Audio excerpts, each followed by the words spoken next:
everyone in the conference room immediately. My name is Jaylin White, and this is day 6 on My Black Job. Well, hello, co-workers and friends. We are back in the office again, joined with none other than my mother. Come on, a round of applause. Say hello. Hello, everyone. Don't be shy. Thanks for being here. No, we are happy to have you again. And today we're going to be talking all things the 2024 presidential debate. But before we get into it, first matter of business. We want to make sure that we extend all of our condolences to the acting legend James Earl Jones and the soul singing legend Frankie Beverly. It's really quite sad. Honestly, James Earl Jones is the voice. I mean, Lion King, he was super handsome. Young James Earl Jones and Claudine with Diane Carroll. Was he the I am your father? Is that him? I think that is him. On Star Wars? I believe that is him. Okay. No, yeah, he's iconic. I know something. I remember in acting school, we saw clips of Denzel Washington and Viola Davis on stage in Fences long before they ever made that a movie. And then we also saw one of the original productions of that on stage with James Earl Jones, where he plays the Troy character, which was Denzel's character. And he does the famous monologue where the son asks him, "Dad, why don't you like me?" And he comes in like, "I don't have to like you." But just him doing it was so grounded and powerful, and he was such a scene stealer, a memorable voice, a memorable look, and he will be missed, but his work will live on forever. Amen. Yes, and then Frankie Beverly, I mean, he... Yeah, one. Hey. Come on. Yeah, one. Yes, sing it. Listen, no, he literally is the soundtrack to Black culture. I mean, we low-key should credit him for the Electric Slide. Yeah. I mean, they play it at every cookout, at every family reunion. It comes, Before I Let Go, comes on at every wedding. And then he passed it along to Beyonce, and she introduced that song to a new generation. These people will be missed greatly, but their work, like I said, will live on. It will live on, and people will always know the impact that they've made on the culture. And so we are so grateful for the lives that they've led. Listen, moving on. Second matter of business. I know I made fun of him last week, but he has come across my goddamn desk once again. R&B singer Tyrese Gibson this past Monday was arrested for failure to make child support payments.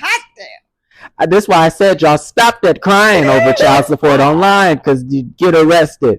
And they said that more than $73,500 is owed to his ex-wife, Samantha Lee, who divorced him back in 2020 after 3 years of marriage. Their daughter, who is now 5 years old. Listen, he was held in contempt of court with the ruling that he would be detained. And he wanted everybody to know he was only detained until he made a payment. Now, his attorney did get him out a few hours later, so he didn't spend much time. He didn't have to do no begging. Sweet lady. He didn't have to beg nobody while he was up in there. And Tyrese claims that he supports all of his kids. I believe he's a father of 2. He supports all of his children past a court mandate. Well, hell, you better let the child support people know. he need to tell somebody what he's doing. Stop crying and let us know. Nigga needs to get 2 black jobs. He needs to get 2 black jobs because the one clearly ain't covered. Listen, listen. So what I want to know, co-workers, $73,500 owed in child support for a 5-year-old child. Is this all a matter of greed? Or Is this necessary for the child's well-being? And I mean, you really can't quantify what a child needs necessary, right? Like, but I understand the average person that gets child support, we know, is based on your income, the person's income. But the average person, what, is having to pay $800, $600, $1,800 in child support, and we know how that breaks a lot of men, and we know Tyrese is in entertainment, but entertainment comes with its ebbs and flows. And so I just wonder if he supports the child year-round, school tuition, clothes, day-to-day needs, is she just being fucking greedy? Cheaper to keep her. It's cheaper to keep her. What he need to be doing is, hello, baby, I've been missing you. Sweet lady. That's what he needs to do. Because I really don't want to see him doing no more crying. But a $63,000 bill ain't no easy feat. It ain't no joke. He needs to do some more singing, apparently.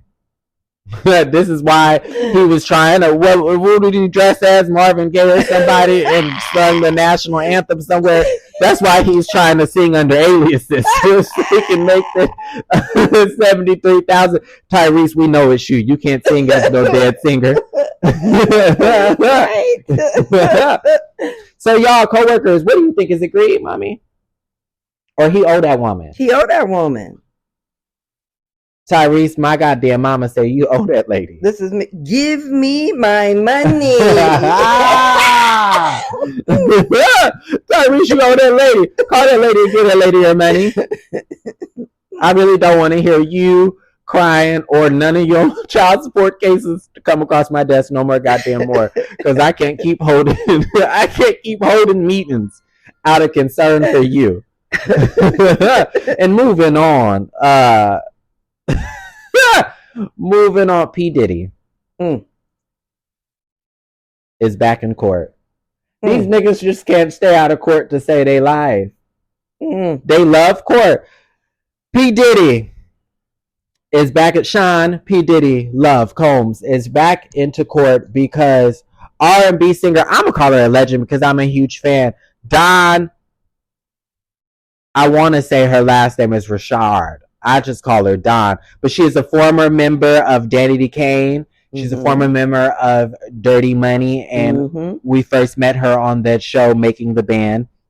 And she has come out and said that P. Diddy has sexually harassed her, that he has inappropriately exposed herself, that he has tried to blackmail her and bully her, where she was contractually obligated to do certain things for him. He threatened to not release her music, to hold back opportunity for her. She's alleged that she has saw the deceased Kim Porter physically abused by him. She has said that she has sat at a dinner table where she has listed some other key players in the industry. I think she might have referenced Usher and some other people. She might have brought up some other people where they saw him hit Cassie in the face at a dinner table. And so she's sick of it. She's coming out. She wants the world to know. She wants her money and she wants to do. What do you think about that? This is going to be my saying for the rest of 2024. Give me my money. Give Dawn her money. Listen, she is such a talented artist. I'm a huge fan of her work. She's talented. She's really underrated. She does more than any of really a lot of these girls are doing today. She deserves mainstream success. Largely, she can sing her face off, can set her conceptual visual content, her fashion. There's none like her, really. Like I've been saying, Diddy did it. Diddy did it. That nigga's trying to upstage me, but he did it. But he did it. And I think that he owes her, and like you said, give her her money. Exactly. And I'm just so sick of a lot of these black celebrities feeling untouchable. A lot of these black icons feeling untouchable. and untouchable. And I feel like it's really a deeper issue. I think it runs deep in the Black community.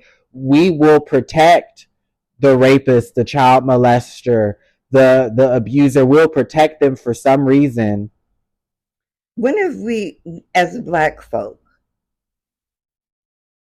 when did we be a part of this whole rape culture thing? Right. I don't get that. Right. I don't get it. Right. I just don't understand why we turn up our nose to everything else that's different or things that we don't agree with, but and then we'll turn around and sweep under the rug that uncle that's touching the niece, the pastor that's sleeping with all the women in the church and cheating the congregation. Hell, daddy getting drunk one night and thinking you was mama. Right. You know what I mean? We'll sweep all that under the rug and then talk about the queer and the trans community. We'll talk about a woman that's running for the highest office in America like she is trash, you know, and it's just all it's really confusing to me, but it's about time that we hold these people accountable, whether they're in your house, in your community, in your church, or if they're the people that you watch when you turn on your TV or you listen to when you turn on your radio. Everybody should be held accountable, because when we try to exist in a culture where people can't be held accountable, we get to what we are here to talk about today. But before that, there was a sad story that I wanted to talk about. Did you have anything else to say about that bastard? No, I'm done. Okay, well, before we get to what we really came here for, I've been seeing in the news, well, not really the news, TikTok and Twitter and Facebook and Instagram, because the news doesn't want to cover this story. So I'm going to do everything that I have to bring attention to this. Javion Magee, a 21-year-old truck driver, was found hung from a tree in Henderson, North Carolina. This story is particularly sad for me because, as I said, he was 21 years old. He had just got his CDL license. He had just got it this past June. His family said he was stopping for a delivery in Henderson, North Carolina. The police contacted his family. They disclosed to his family how he was found. They acknowledged that his wallet and his phone was missing, but yet they were ruling it a suicide. They alleged that he went to the local Walmart and purchased the rope, although there's no receipt or camera footage of that. The truck stop claimed that Javion was seen with a person. And then the police... Where's the cameras? Right. That's what I'm saying. There's a lot of holes. And then the police refuses to release Javion Magee's body to his family due to COVID restrictions. What does that sound like? They're covering something. Yeah. And that's why this really struck a nerve with me, because it reminds me of the story of Emmett Till. Exactly. Emmett Till was what, 14, 15? Yes, 14 years old. And ultimately what the police department did there, they worked with the mortuary, black mortuary, where they pretty much wanted to bury him in town locally. So the family and the rest of the world couldn't see the brutality that was actually done to young Emmett, and they were trying to, essentially they were covering it up, and they didn't want it to fall back on them as a city, as a state. Right. And so I feel like that's what Henderson, North Carolina was doing there. And as someone that struggles with depression and anxiety, I'm gonna be honest, this young man just got his CDL license in June. That to me sounds like somebody that is in their full autonomy, that has agency over themselves, that is turning a new leaf. So he just started working, really. He had a lot to look forward to. And I hate to say it, if he was going to commit suicide, I don't think that he would have to drive all the way to Henderson, North Carolina, and do that on the job.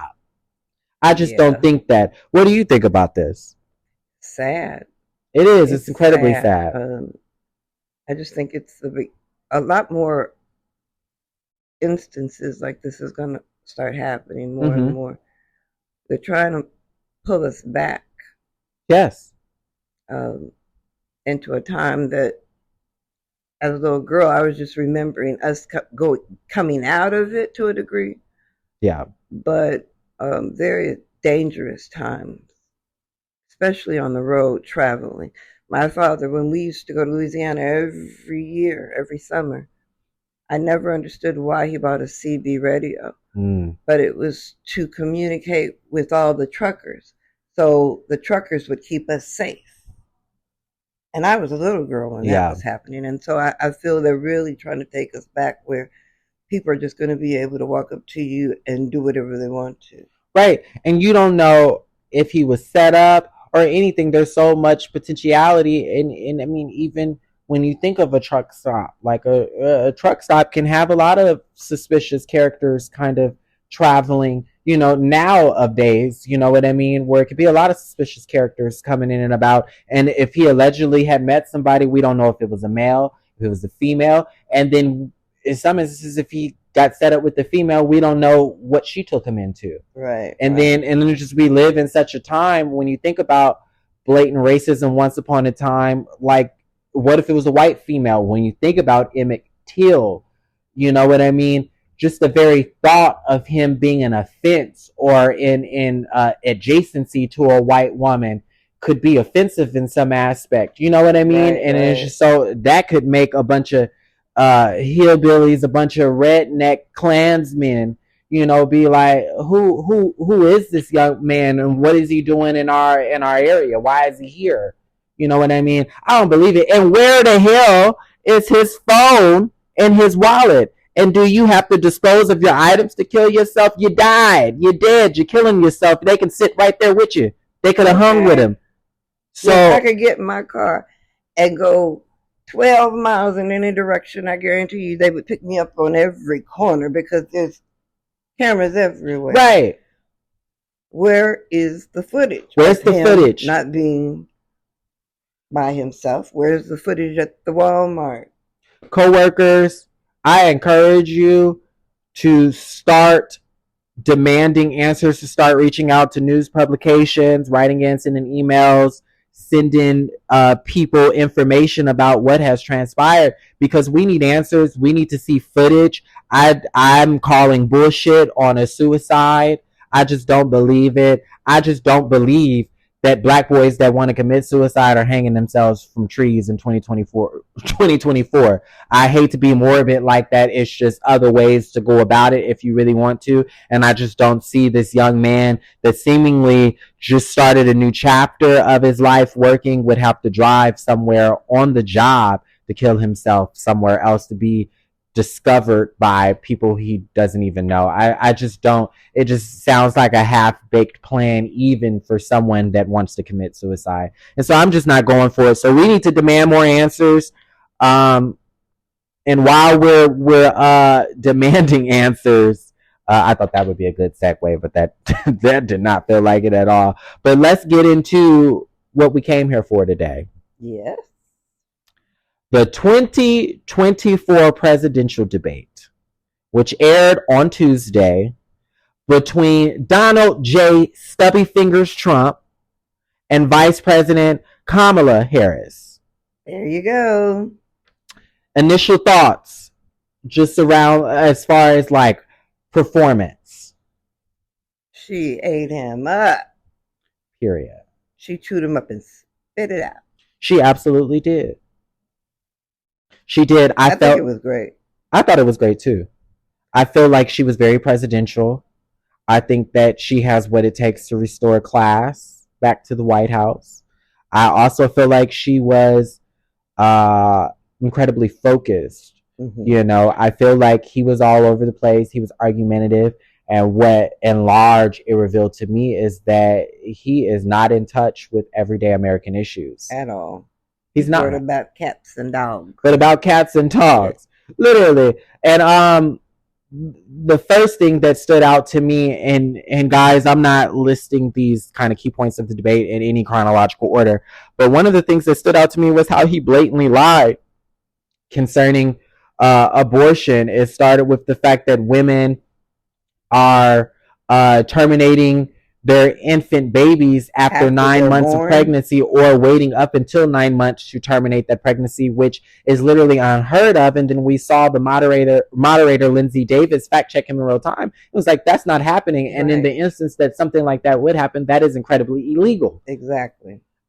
And then he went on to lie and say that he would not sign a national abortion ban in law when he is responsible for the overturn of Roe versus Wade. He even admits it. It's because of him. So he's lying to the American people. Yeah, we see that, but MAGA doesn't. That's the thing. I don't think they have no critical... Lord Jesus, no, I'm not going to say it. No critical thinking skills. None. I think a lot of them are these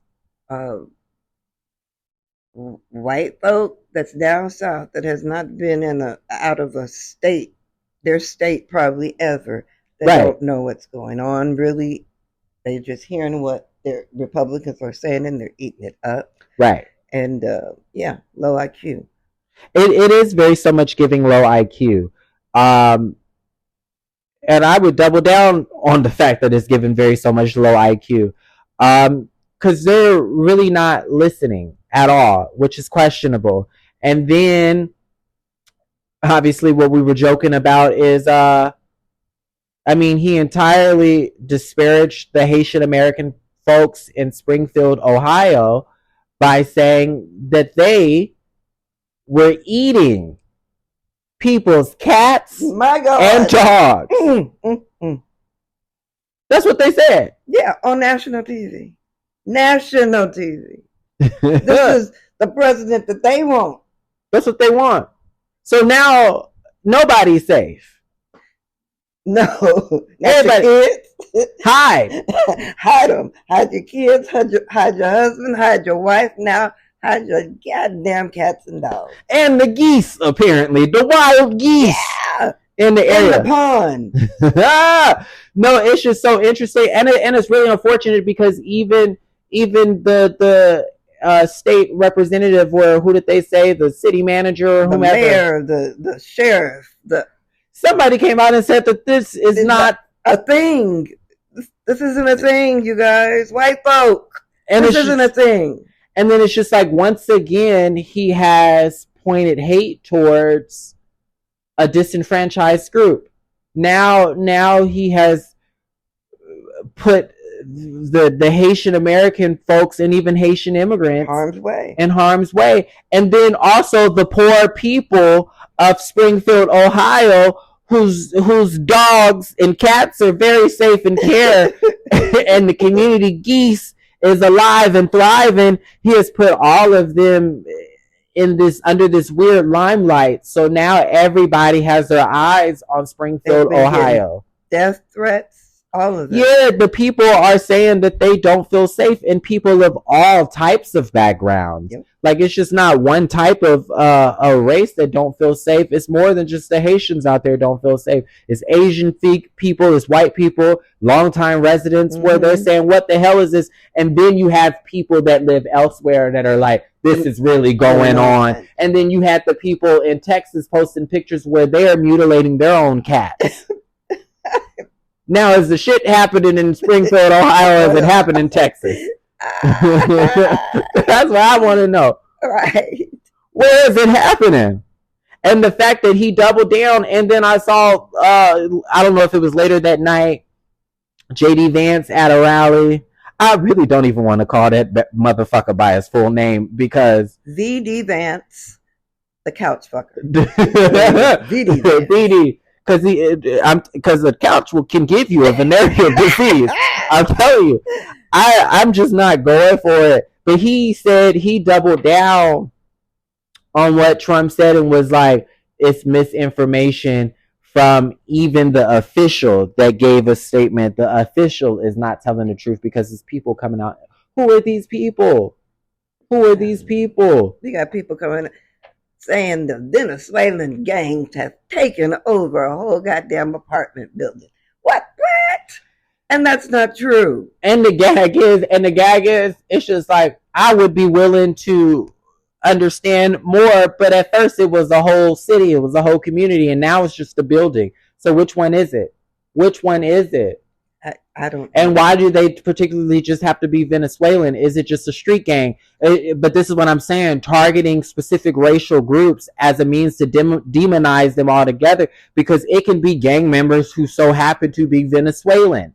You know what I mean? But it's just the fact that we're just Venezuelan. This is what they're immigrants. This That's is crazy. how this is what it comes to mind when they're describing what's going on. Say hello to my little friend. Yeah. Like it's some.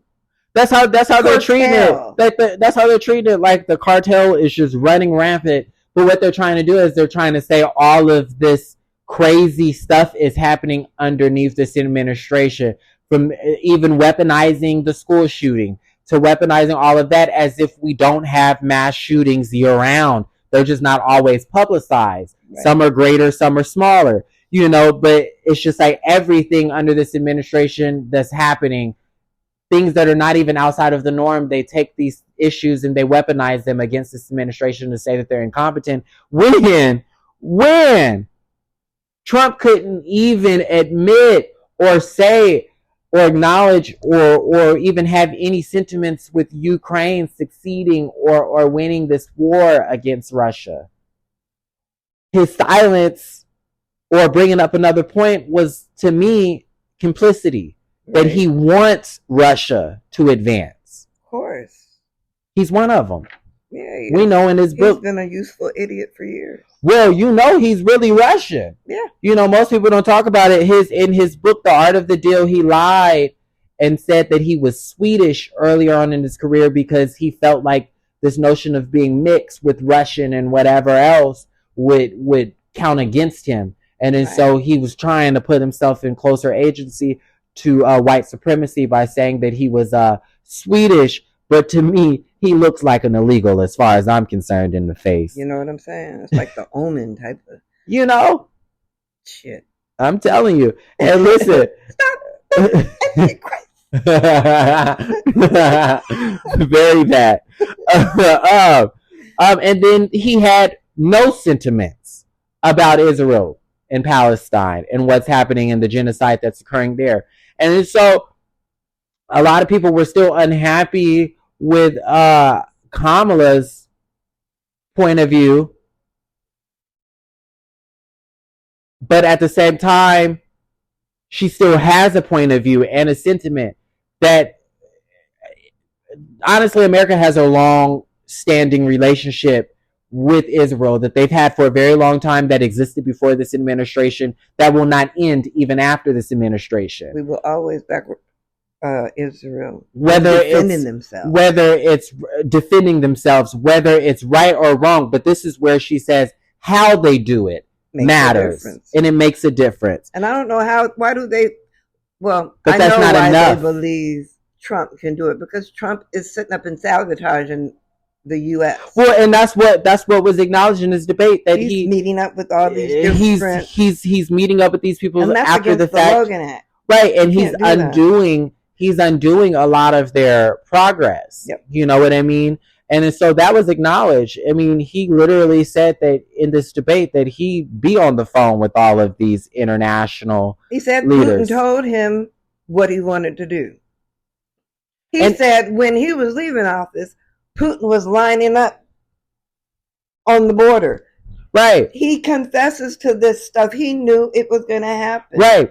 And it's just yet and still, even people that are in the gray, they don't realize that you might not like Kamala's sentiments about what's happening currently as far as international foreign policy, but at the same time, she does have a plan of action. We just have somebody that's trying to undo progress. And sometimes, just unfortunately, things are not going to happen the way or work the way that we want them to work, but we can still encourage and demand progress, and we can be strategic in how we cultivate that progress or that change. And a lot of Kamala's plan and this administration currently's plan is a two-state separation, and these two entities have to agree to that two-state separation, and that's the only way we're going to see peace. And it's going to be more than just defunding or unarming, Israel. It's going to take more than that. I hate to be pessimistic in that or cynical in that thought process, but that's just the reality of it. But I rather that reality, and I rather that type of plan of action versus another authority figure that's trying to come in office that's basically telling Inahu, or however you say his name, basically telling him the sooner you get it done, like basically eradicate those people so we don't have to deal with it anymore. Right. That's deadly and dangerous. And there's nuances to this. There's nuances there's to it. There's no way we can not support Israel, especially in this situation, because Iran is trying to get involved. You're going to have all the others trying to come and get involved against Israel.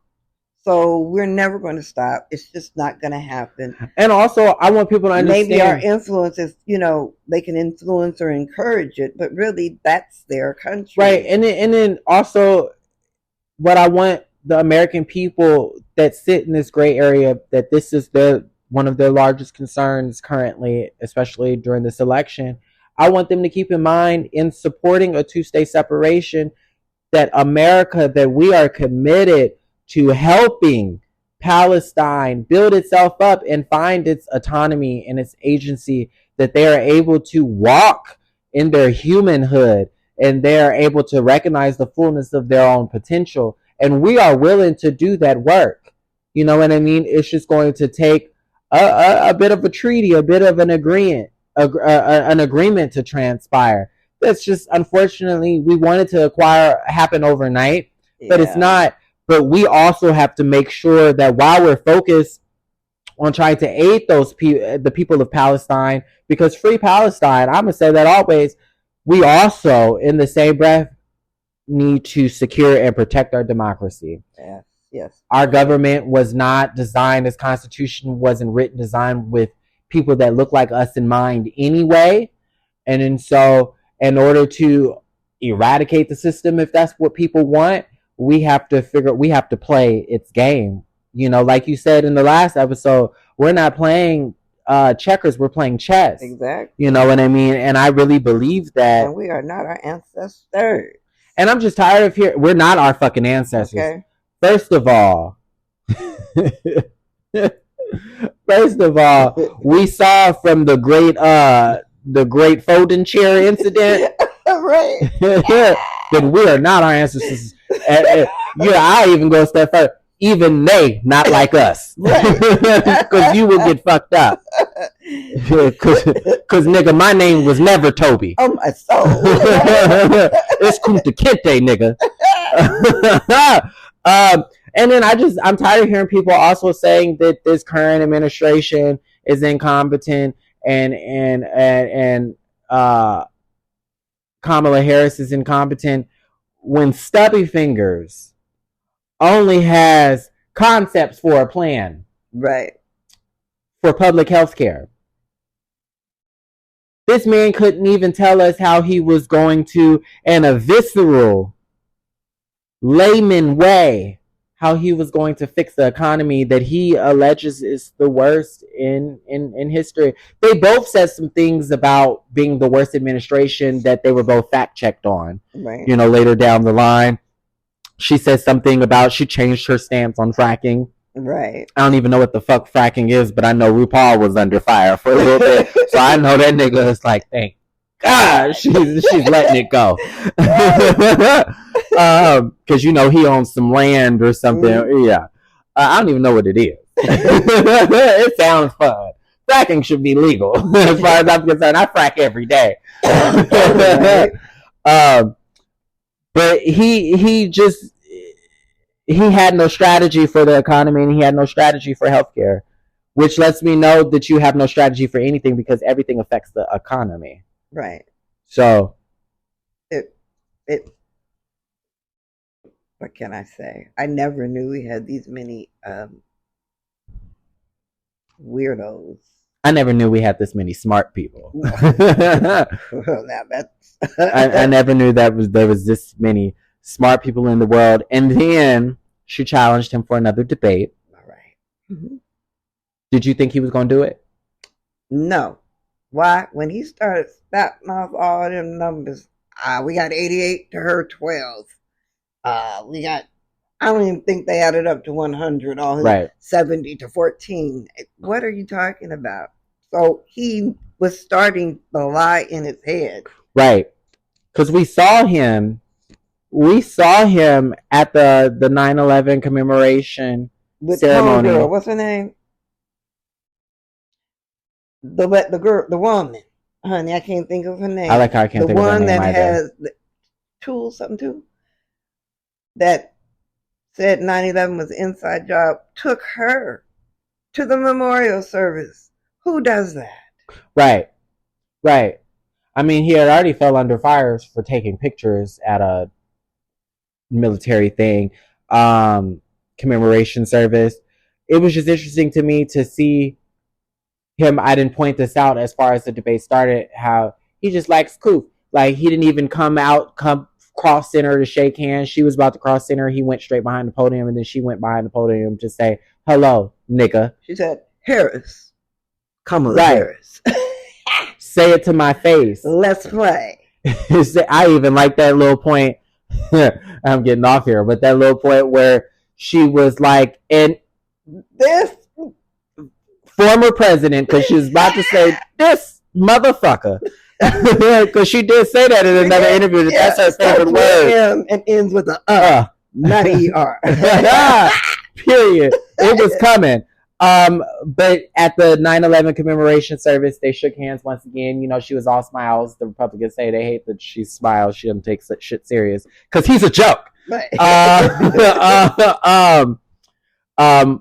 she shook hands again, and from the looks of it, he mouthed. People were reading his lips, and they said that he said "good job" last night. Mm-hmm. And so for him to then later on that day call into Fox News, his favorite place, and say that he was not going to be debating her again. The Pose say that he won. He won, and what happens is when he does that hand, because you're going to drill, you're going to drill, and then you're going to see everything come down. The groceries are going to come down, gas is going to come down, everything's going to come down. But then he called and said that she cheated. Yeah, it was rigged. They were saying that Lindsay Davis, the female moderator, beautiful woman, silk press was on fleek, right. Suit was on point. I love that pinstripe shoulder pads. Mm-hmm. It was giving. But her and Kamala are from the same sororities. So they're saying she's sorority sisters. They're two different fucking generations. They were at school at the different times. And so, but whatever. But he was saying that it was rigged, and then he even compared it to her being like a heavyweight champion, I believe. Or did he say he was a heavyweight champion, but the only time that they would a heavyweight champion would ask for a rematch if they felt they lost. And that's not the case, because it's just some of us that are heavyweights just want to whoop your ass again for fun. Right. And only a sore loser would say that they cheated, but at least he understands his weight class. Right. Look, his campaign did not want him to go through another ass whooping. She done said he was adjudicated sex abuser. He didn't say nothing. Even look up. You're a fraudster. A fraudster. You're a felon.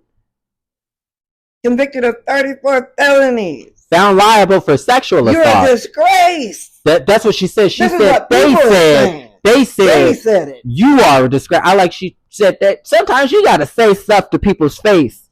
And he bit. And I knew it was on there. She baited him. And she knew how. She did. Nancy Pelosi gave her the game book. There you go. The playbook. And she's a prosecutor. Right. When she goes in as the prosecutor, you control your issues. You control the whole idea. You control the room. Right. And if you do that, and when we fight, we win. We win. We win. I would have loved to see a rematch because I do feel like they can expound more on issues. But we knew they were going to start slinging mud at some point. But she did what a prosecutor did. I bring you in. I create a profile for the jury to see you. I profiled you.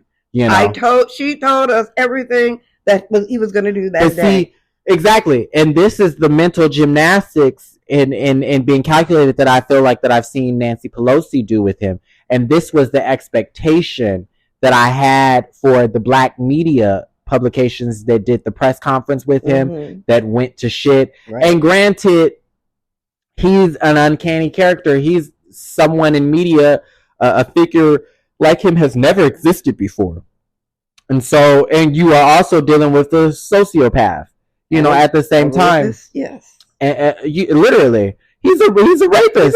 He's a serial rapist. Yes. You know, he's a pathological liar. You know, he's a manipulator. He has, I believe, he has a personality disorder. You know, honestly, it might not be borderline personality. Could be. But it's given, you know, they say on a textbook level that it's rare that people are actually diagnosed with a narcissistic personality disorder. But I definitely believe he would be that. But if you think about it, the 4 years he was in office, he made himself visible every day. Right. Good, bad, or indifferent. That was a way of brainwashing, distracting the people. It makes him look like he's working. Right. And he's writing a 500-word essay using and, but, is, the. Right. But this is no substance. That's what the Republican Party has always been good at. And I saw Jasmine Crockett, Congresswoman Jasmine Crockett from Texas. She acknowledged, she was like, I feel like the Democratic Party isn't necessarily the strongest at acknowledging the progress that we've made. And we don't necessarily speak on what we're doing in the moment as we're doing it because we're focused on just hitting the ground running, working. Yeah. And then so we're not looking for the accolades or the pat on the back. Right. And so, but the Republican Party will get that pat on the back even if they'll take credit for something they're not even responsible for. Right. You know, and they love that praise, but that's a part of, I mean, when you're talking about classism, that's a part of, you know, wealthy, snobby people. Like that's, you know, like they used to say, like being fat is used to be a form of like wealth. It was viewed as wealth. I really feel like that's what they do. They feed themselves with their own ego, their money, their own resources, and they just run off of that. You know what I mean? And that's what they shop and buy. It's just like, if I can keep seeing you all the time, if I see you all the time on the news, that means that you're effective and competent at your job. Right. And that's just not the case. I'm just being the celebrity. He's being the reality star that he is. That's all he is. He's a reality star. Yeah. You know what I mean? It's just so interesting to me, just what people are saying in the metaverse on social media. Is just how people are still saying, I just feel like I don't know her really, and I want to know her more. And I'm like, no, she lined out. You don't. Because she lined out clearly her policies. And it's fair that you'll have candidates that you don't necessarily agree with everything in their platform. But I think when something appears like, oh, we can work on that. We can explore that more. Right. You know what I mean? But I think that she said enough that should unify the American people, because I think that on both sides. And she did something that no one has ever been able to do, is put Trump in his place. She did. He fucked around and found out. He's scared. Very much so. And this is the issue. This is the thing. People think, yeah, he is a rapist. People think rapists or rape is about sex. Right. No. Absolutely nothing to do with sex. It's about power. It's about control. And what you guys are doing now, he raped us for 4 years. Right. You're putting him back in a position of power, which a rapist, that's his goal, is to overpower you. You're putting him back in office to continue to rape us until we have nothing left. Yeah. Yeah. I mean, this man says he wants to be a dictator on day one. And what dictator have you ever known that just stops on day one? Right. That's and stupid. So he's been grooming. He's been grooming people. He's been grooming his following. And I like when that was called out in the debate, he just laughed it off. Like, I like that he, even in being fact checked and hearing his own words verbatim repeated to him, it was like he was treating it like an attack. And then it's crazy when you regurgitate their points to them, they act like it's news to them, like they have never heard this, like they're so against it. And what really got me, and what really should be concerning to everybody, it was when asked about Project 2025 and when asked about J.D. Vance, he basically tried to work to disassociate himself from Project 2025. And we all know that J.D. Vance is a huge player in the Heritage Foundation in pushing that agenda. I think didn't he write the preface? He probably did. I think he wrote it in for that. And Trump, and that doesn't even surprise me. And Trump, and they called out something from J.D. Vance, and he basically said, and I'm paraphrasing, that J.D. Vance might have views and beliefs that he doesn't know. You are literally hiring somebody to be your co-chair. That in case it doesn't work out with you, you pass away. This is who would be running the country. But you don't know the entirety of his agenda, of his platform? He doesn't need to know, because the Heritage Foundation appointed him. And he went with that because he really is a supporter of Project 2025. And just like he spoke at the Heritage Foundation in 22 saying that they have laid out, he was telling that they laid out, whatever for the Republican Party, for his party, that they laid out his policies and all that. And we need them. This is what he said. Anybody could pull it up. I don't know why people don't know how to use Google and fact check. Because it's too easy. It's too easy. I say this all the time when it comes up, when gay issues come up. Like mommy, I was going to say, excuse my language, but you know how I talk. Mm-hmm. But like, people come asking me gay questions, and I am not the Martin Luther King of sucking dick. You're not the damn gay whisperer. I'm not. I am not the Jesse Jackson of butt fucking. Okay. You know what? I am qualified. But Google is free. Exactly. You know what I mean? And I just feel like it's so easier to run with that conspiracy theory. It's so easier to just do that, because it's just like, to me, if I can have a conspiracy theory in my mind, it absolves me from having to make any real decisions, take any accountability for what I'm bringing to the table. And so I don't have to worry about how I vote because the government is this way, Yeah. Like, I don't oblige to that. I don't support it, but it just blows my mind. But I'm learning to be like Maxine Waters when she was asked about how she feels about blacks for Trump, and then she was just like, listen, we can't be too concerned with the few misguided people. They are misguided, and that's what it really, because he doesn't care about them, and he doesn't care about any disenfranchised group. He doesn't care about women. Nope.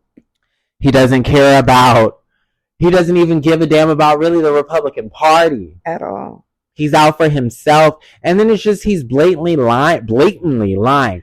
It's one thing to... I think he's forgotten the lies that he told. Like, not somebody that you can prep for a debate or prep. This is why his ass cannot get up on a goddamn jury. Quiet as his kip. You can't even prep him for a trial. And that's why every attorney that works for him is under fire. Yeah. Hell, they're about to go to jail too. Yeah. You know what I mean? But it just doesn't make sense to me. I really be trying to make sense out of why people support him and why people can look at the facts. But it's just like, he lied to us in our face. He lied about, we found out that he participated in election interference. And says he had the right to. On TV.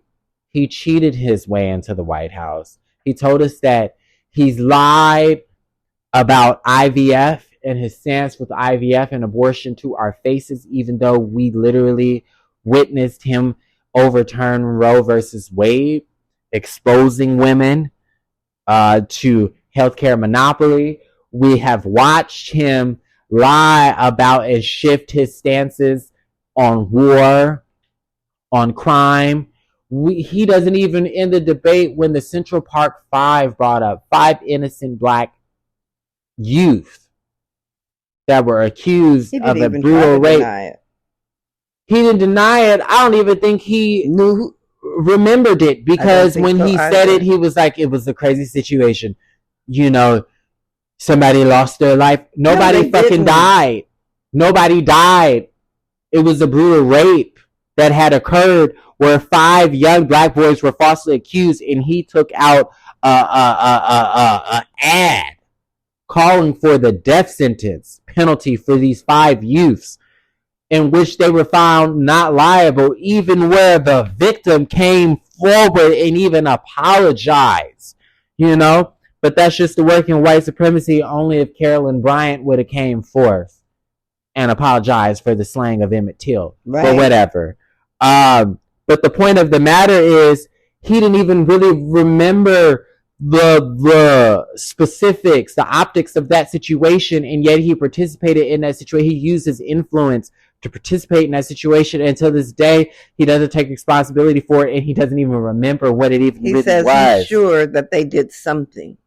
Right. Look. But that's who they want as their president.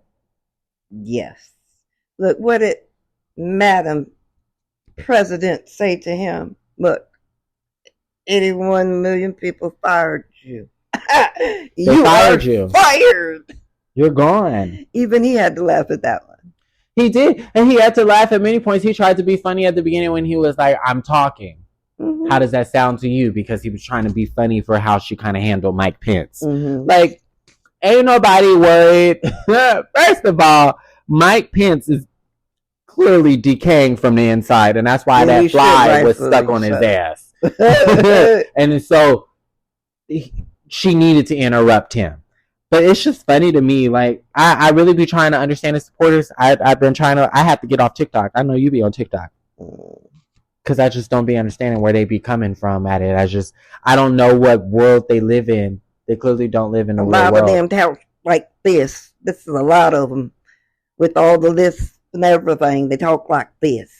And you know, the crazy thing is, as far as my comedy is concerned, I tried to put on for the hillbilly inbred people. You know, I tried to make away from them, but maybe they are as stupid as as they really believe they are. Maybe they are as stupid.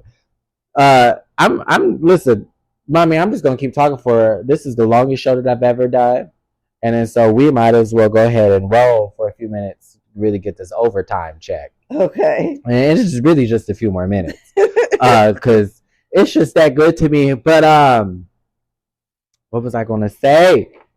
It just blows my mind when he was what I loved when she said when she first started baiting him, and she said, I challenge you. I would never say this before, but I challenge you to go to a Trump rally. And you'll see that many people leave and walk out due to boredom and exhaustion. That was his kryptonite. And that really did it, because that really spoke to his ego, his narcissism. And that's when he got into, I've had larger crowds than her. I've had larger crowds than anybody. And that's not true at all. That's her. All right. Her. With them stubby ass fingers. And it just... But that's how you know we are really living in a crazy time, when the people running from offices like, your rally is boring. I've had larger crowds than anybody. Even when I've had larger crowds than everybody. Even Martin Luther King, when he did his speech, his good speech. That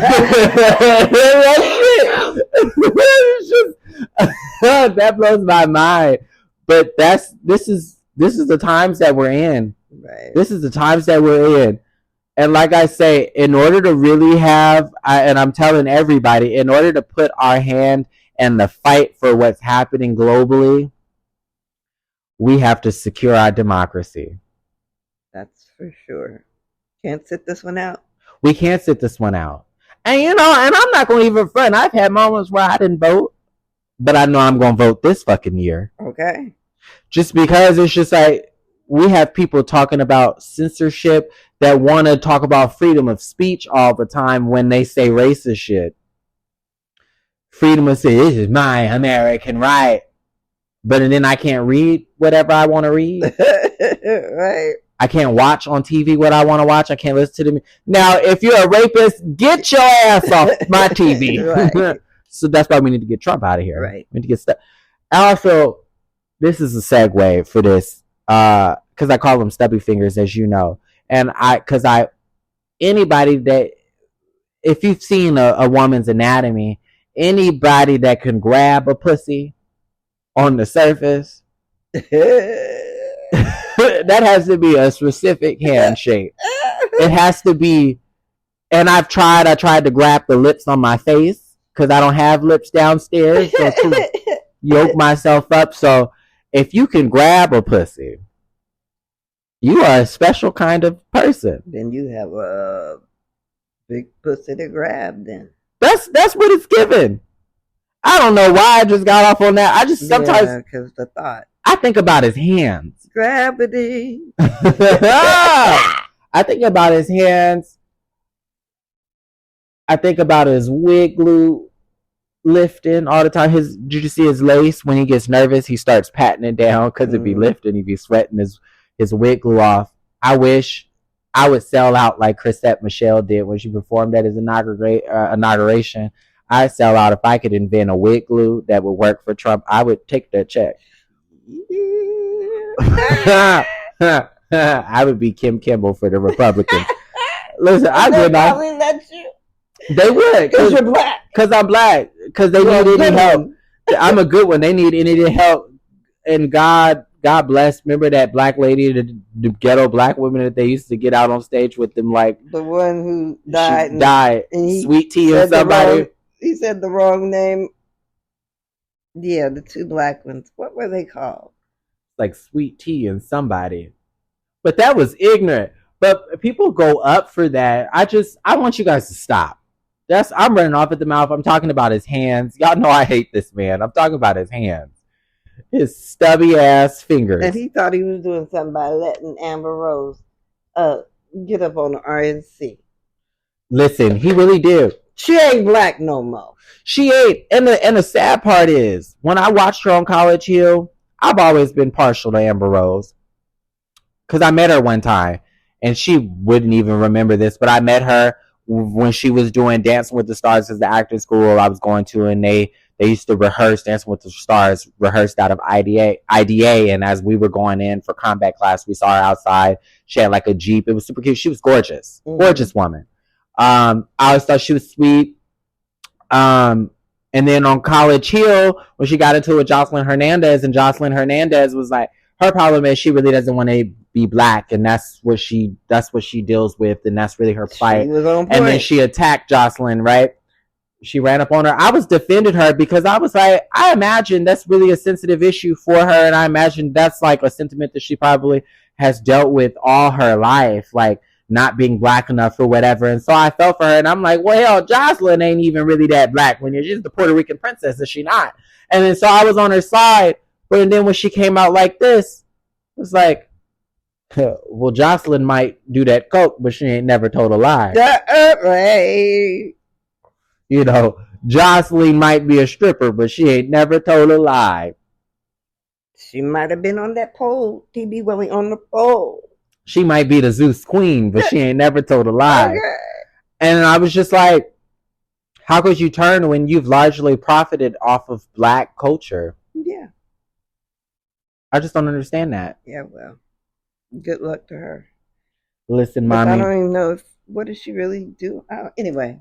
She's a personality. That's what we call her. She's a personality. She's a model. And then it's just like, to me, she's undone the progress. She was really a leader in the feminist movement with the slut walk. And to me, she's completely undone her progress by supporting people that are against women reproductive rights. So you're confusing, sis. You're confusing with that tattoo on your forehead. It should really say stupid. It should really say sell out on your fucking forehead. Pick me. Right. But I'm done talking about our wannabe biracial legend. Yeah. Mommy, listen, because I got way off. I talked about Trump's hands, but I and his wig and we just got way off. But we have fun. It's been fun. We have worked overtime today, and I probably won't go overtime in a while. Hour and a half for every way. Hour and a half. Oh. Well, hell, we only went 30 minutes over. Okay. I still want that top pay. Listen, guys, it's been fun. Thank you so much, Mommy, for being here today. Thank you for having me. We plan to have you back in the office again. Amen. Listen, guys, I'll be back next week. We're out of here. Bye.